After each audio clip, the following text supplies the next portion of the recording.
Bonjour et bienvenue dans ce nouveau numéro de votre émission Ma Nourriture, Ma Santé. Pour ce nouveau numéro, je suis particulièrement contente parce que je suis à l'atelier d'essence chez la chef Olivia de Souza, l'une des meilleures chefs de toute l'Afrique et qui également est reconnue dans plusieurs pays africains. Nous allons faire plein de découvertes à travers les doigts magiques de la chef Olivia qui est déjà installée en cuisine et qui nous attend. C'est parti! Bonjour chef. Bonjour. J'espère que je vais bien chef. J'espère que vous allez bien également. Oui, je vais bien. Alors aujourd'hui, je disais tantôt à nos chers téléspectateurs que je suis très heureuse d'être ici à l'atelier d'essence pour retrouver la chef Olivia. Parce que nous allons beaucoup apprendre de vous aujourd'hui. Bon, j'espère bien. Ça sera un plaisir de partager ça avec toi. Merci chef. Alors, qu'est-ce que vous nous proposez aujourd'hui ?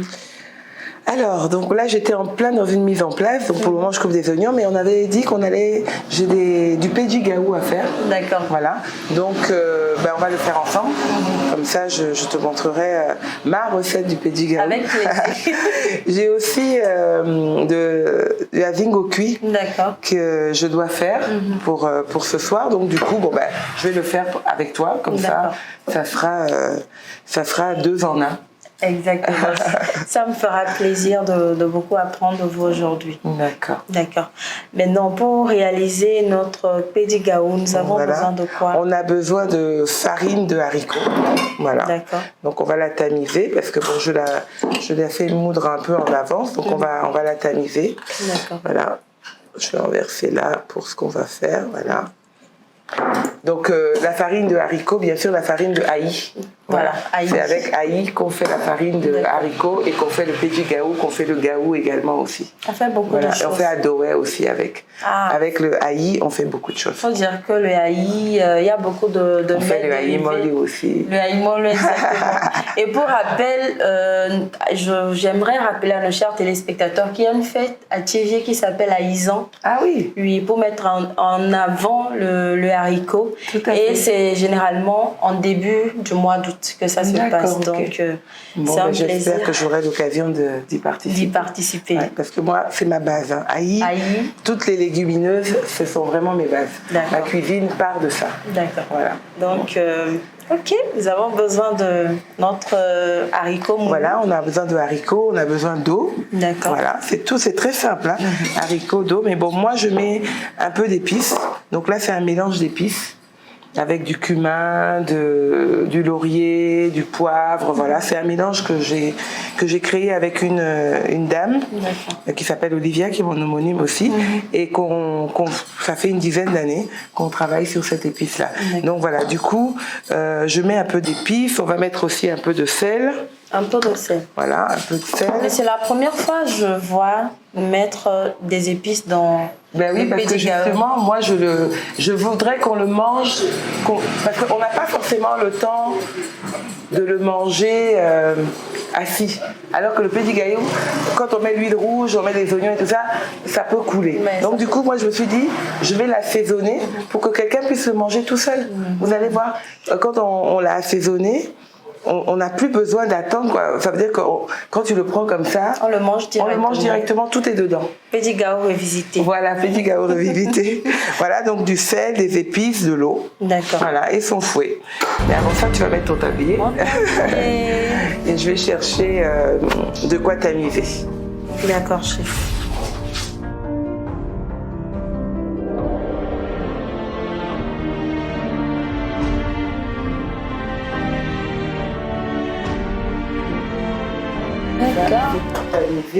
D'accord, chef. Et je vois également sur la table du vanjou. Tout à fait. Donc ça, on l'appelle vanjou, on l'appelle la vigne au cuit ici au Togo, on l'appelle pois bambara. D'accord. Voilà, parce que c'est aussi très consommé par les Maliens, Nord Mali, Nord Bénin, Nord Togo, Nord Burkina.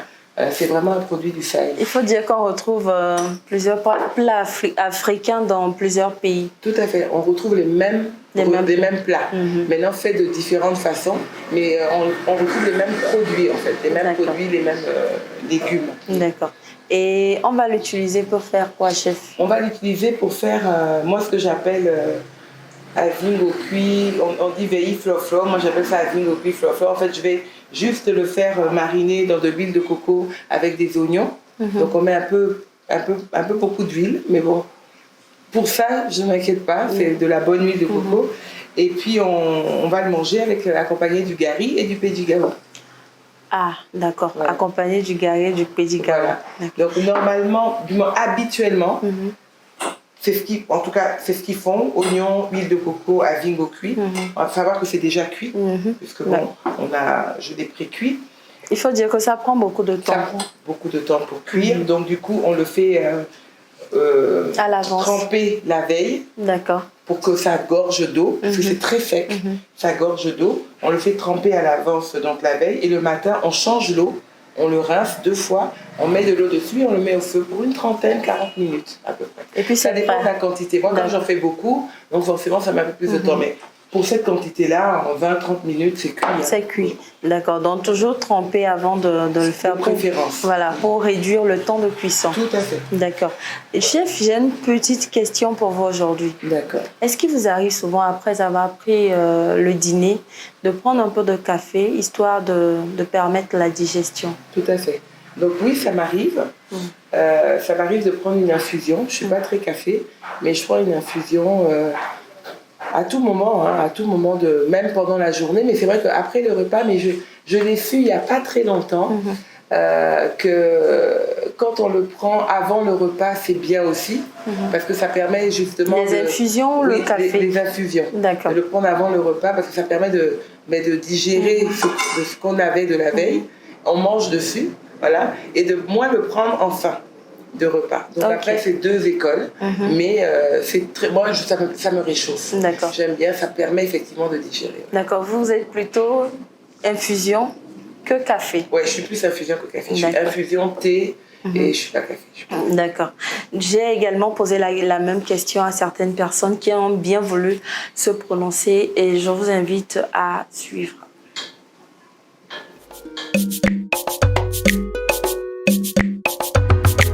Je prends le thé après le repas. Souvent, ça permet de bien digérer ce qu'on a mangé, de l'eau ou huileux. Oui, je prends le thé après le repas pour faciliter la digestion. Je prends le thé après le repas. C'est juste pour digérer la nourriture que je viens de manger avant de me coucher. Alors, nous avons eu l'avis de nos chers amis qui se sont prononcés sur la question. Et comme nous le faisons toujours bien, nous avons fait un tour chez un nutritionniste pour avoir son avis sur la question. Tout à fait. Et je vous invite à suivre également.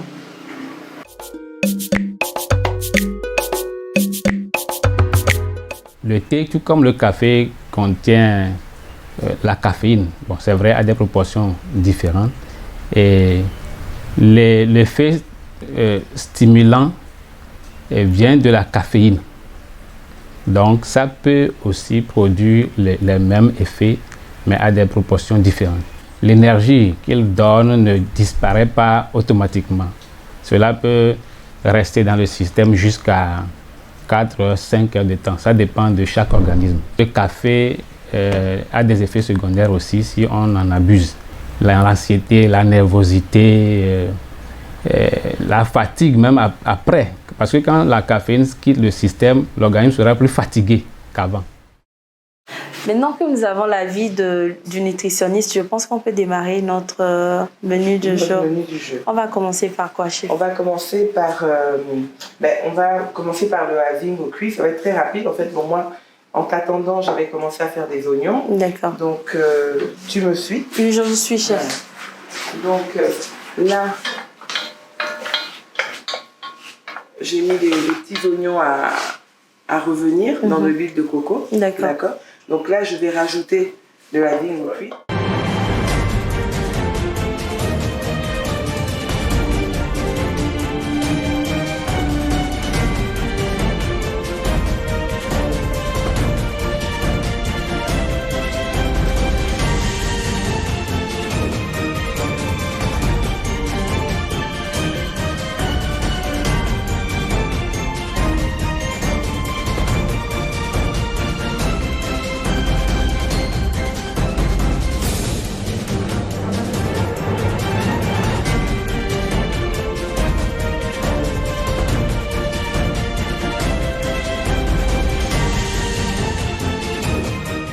je vais faire comme ça. Ah, d'accord. Ça te facilite. Oui, et puis c'est plus rapide. Mais la question que je me pose, c'est que vous avez longtemps vécu en Occident, mais là, vous êtes rattaché à la cuisine africaine. Comment est-ce qu'on explique ça? Alors, donc, je suis née, j'ai grandi en Côte d'Ivoire. Donc, j'ai vécu longtemps en Côte d'Ivoire. En Côte d'Ivoire, Voilà. avant d'aller en Occident. Avant d'aller en Occident. D'accord. Donc, c'est Je pense que c'est bon. Ouais, c'est bon. Donc, j'ai vécu longtemps en Côte d'Ivoire. Et effectivement, mais en Côte d'Ivoire, donc on n'est pas loin du Togo. Il y avait une très grande communauté togolaise. Donc, vous savez, quand on est en expatriation, quand on est en exil, ce qui nous tient, ce qui nous relie à notre terre natale, c'est la nourriture. Ouais. Parce que j'avais ma grand-mère qui nous rendait visite régulièrement, mes tantes qui nous rendaient visite régulièrement.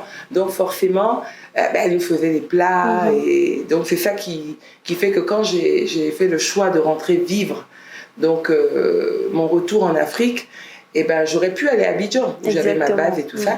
Mais j'ai voulu venir au Togo parce que mon métier me permettait justement de venir encore apprendre au Togo, de mes tantes, de mes collègues et autres. Et non, pour moi, c'est la base. Notre nourriture est riche de plein de choses. Ça, je comprends. On néglige notre nourriture au détriment d'autres choses parce qu'on se dit, on veut... malheureusement, c'est dès qu'on a un peu d'argent, on veut manger exotique. Ok, on a le droit de manger exotique, de changer un peu, c'est normal.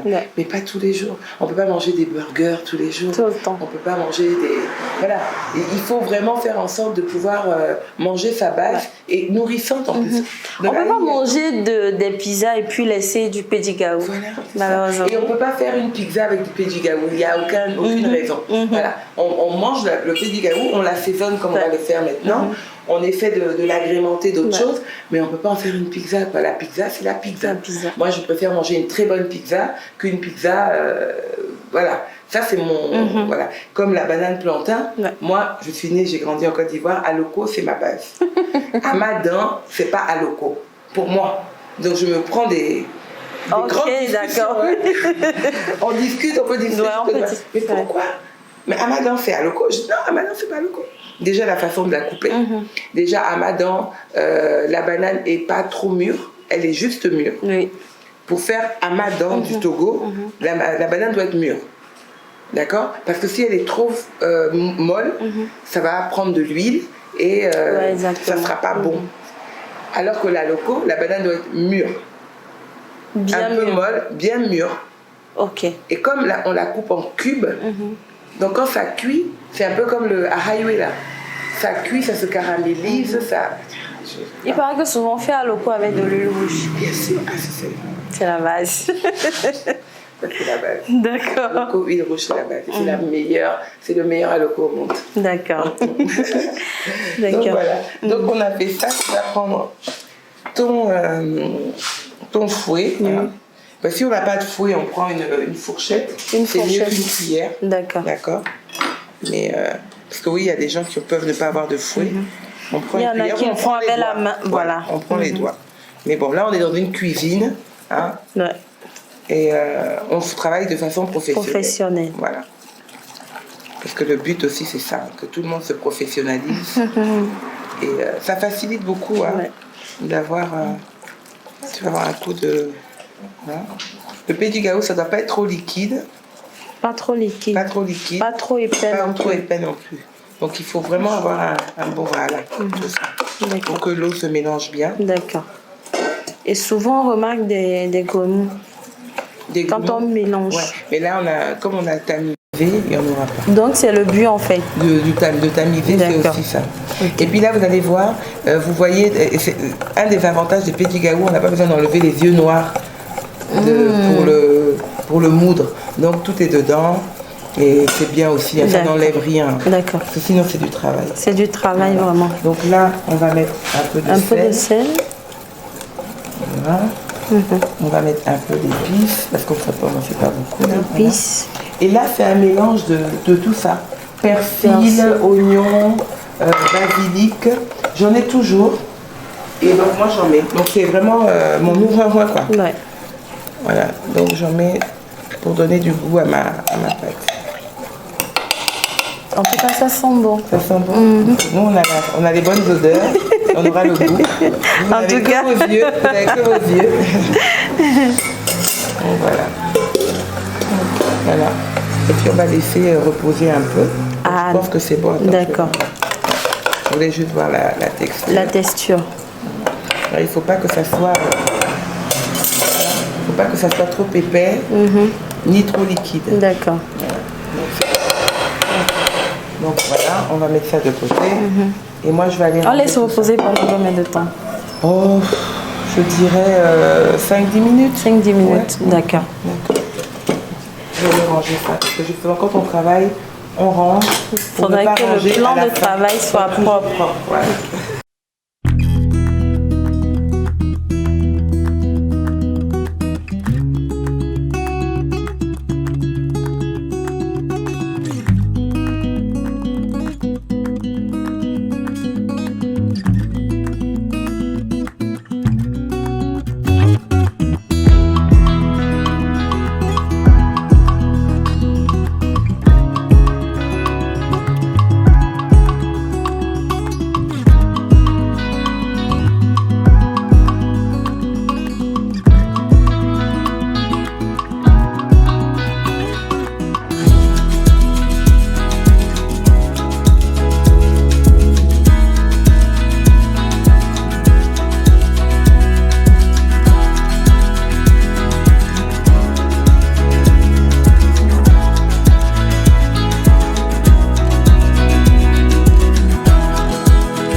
Chers téléspectateurs, nous avons fini de préparer notre vanjou que vous avez d'abord pré-cuit à l'avance. Ensuite, on a sauté avec de l'huile et de l'oignon. De l'huile de coco. De l'huile de coco, il faut préciser. Alors, nous avons également fait les galettes de haricots qui vont accompagner notre vanjou sauté.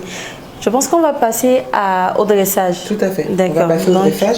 Donc pour le dressage, j'ai mis donc ce avec quoi je le mange. Donc c'est Numbagba. Donc là sur la droite tu as Numbagba et puis là sur la gauche tu as Yébé Fianfion. Du piment. Piment noir. Voilà, du piment noir Voilà. qui est fait avec du gingembre, de l'oignon et du d'oevi. D'accord. Voilà. Petit poisson. Petit poisson, voilà. Et donc là pour la petite salade là, tomate, oignon, basilic. Je vais rajouter un peu de vinaigre blanc, tout simplement. Ça, c'est ma petite... voilà. Le but, c'est de donner... C'est de faire une petite vinaigrette avec tout simple, quoi. D'accord. Voilà, avec un peu de sel, voilà. Ça, Mais c'est facultatif. C'est facultatif, voilà. C'est facultatif. Vas-y, D'accord. tu peux mélanger. Parce que moi, j'aime bien avoir plusieurs goûts différents, plusieurs textures. Donc, et avec, justement, la galette, le guanzou et ça, tu verras, ça fera quelque chose d'assez sympa. En tout cas, je vais tester et puis je vais donner mon avis à nos chers téléspectateurs. Je pense que c'est bon. Vraiment parfait. D'accord. Donc, vas-y. Donc, tu mets ta galette là. D'accord. Tu nappes avec un peu de Numbagba. Waouh. Tu aimes le piment? Oui, beaucoup. Ok. Beaucoup? Ça, c'est sans piment. C'est la tomate. Vas-y. Sois D'accord. généreuse.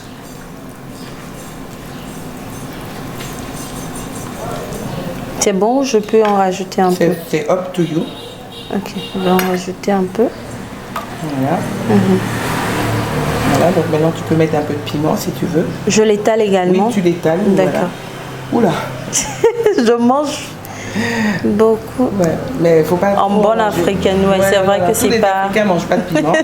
Et puis c'est en fonction des goûts. Et puis moi Mais je trouve que ça gâche un peu des fois le plat. Ah bon? Ouais, je préfère, donc je ne mets pas du tout de piment dans ma cuisine. Chacun en rajoute à table, dans son À assiette. volonté, Voilà. d'accord. Donc voilà, c'est bon. parfait. Donc là, du coup, tu vas mettre le guanzu. D'accord. De côté ou Non, je l'étale également? Je l'étale également. Tu Wow. mets ce que tu penses que tu vas manger. Je pense que c'est bon. Voilà, ok. Et puis là, tu vas rajouter la petite salade par-dessus. D'accord. Voilà, joliment. Voilà, tout est prêt, tout est plié. Voilà. Je vais enlever notre petit chat. Et là, ça se mange à la fourchette? Ça se mange à la fourchette. D'accord. Voilà. Ok. Voilà. Tu vois, c'est joli. Très joli. Et comment on peut dénommer ce plat? C'est du pédigao. Pédigao tout Voilà, pour moi, c'est du pédigao. Pédigao revisité à la façon chef Olivia. Voilà. D'accord. Donc pour moi, c'est une entrée en fait. Je fais ça en entrée. En entrée? Voilà. D'accord. Avant un plat principal. Donc des fois, le pédigao est un peu plus petit. Comme ça fait une ou deux bouchées parce que l'entrée, c'est vraiment une entrée. Il ne faut pas que ça te plombe. Et voilà. Parce que là, quand on mange, on prend beaucoup d'eau. On est rassasié. Oui, et puis ça peut être un plat. Hein. Mais là, ça il peut être suffit un plat. juste de mettre un peu de wangash ou un peu de totobwe ou de... Totobois, c'est quoi? C'est des petits poissons là. Ah oui, Evie, des petits poissons très fins là, D'accord, qu'on manger oui. comme.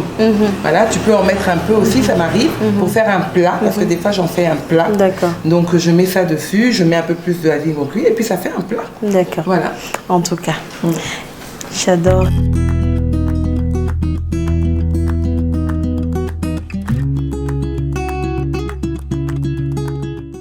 Nous avons fini de dresser notre menu du jour. Mais avant de déguster, c'est vrai que j'ai vraiment de l'eau à la bouche. Mais je vais d'abord donner la parole à notre docteur nutritionniste pour avoir un peu les vertus nutritionnelles de ce plat.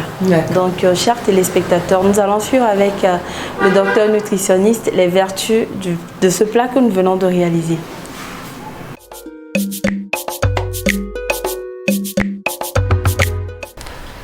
Ok, le vandou, que nous appelons communément azingo cuit, et le haricot, normalement le haricot c'est le niébé, le nom c'est le niébé. Donc ce sont des légumineuses à graines. Et c'est des légumineuses qui sont vraiment riches. Ce sont des aliments presque complets. Donc ils contiennent des micronutriments et des macronutriments. Bon, quand nous disons micronutriments, c'est les vitamines et les sels minéraux. Les macronutriments, c'est les glucides, les protéines, les lipides. Et donc, les bénéfices sur la santé de ces légumineuses sont vraiment nombreux. Et nous avons, du fait de leur composition en protéines, ils sont recommandés pour les diabétiques. Donc, nous savons que les protéines végétales sont mieux pour les diabétiques que les protéines animales. Vu leur teneur élevée en protéines, ils remplacent valablement les protéines animales chez les diabétiques. Donc ils sont idéaux.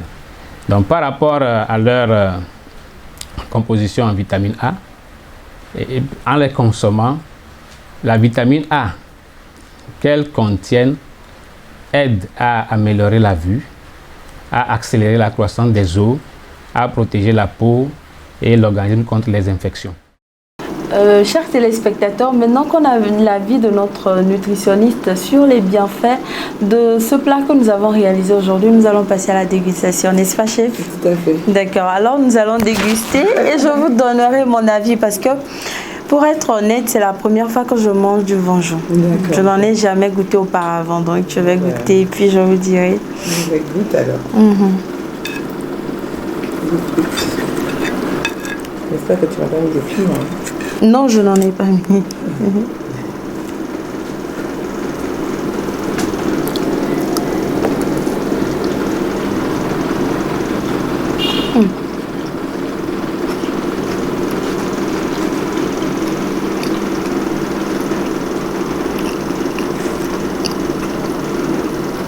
Il ne faut pas hésiter à prendre et la galette, et le gonzo, et les tomates crudité D'accord. ensemble.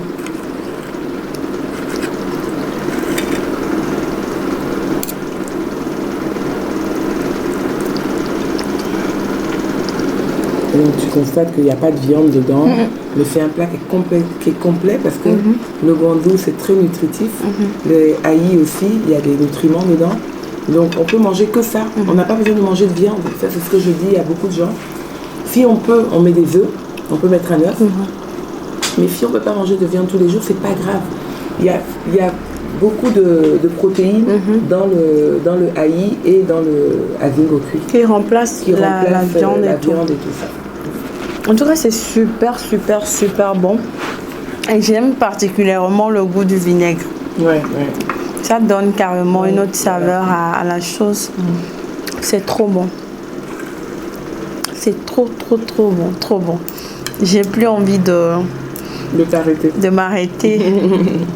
C'est trop bon. Alors, chers téléspectateurs, j'espère que vous avez aimé découvrir ce plat avec la chef Olivia de Souza. J'espère que vous allez reproduire le même plat chez vous à la maison. On se retrouve la semaine prochaine pour un nouveau numéro. D'ici là, portez-vous bien et bonne suite de programme sur SOS Docteur TV.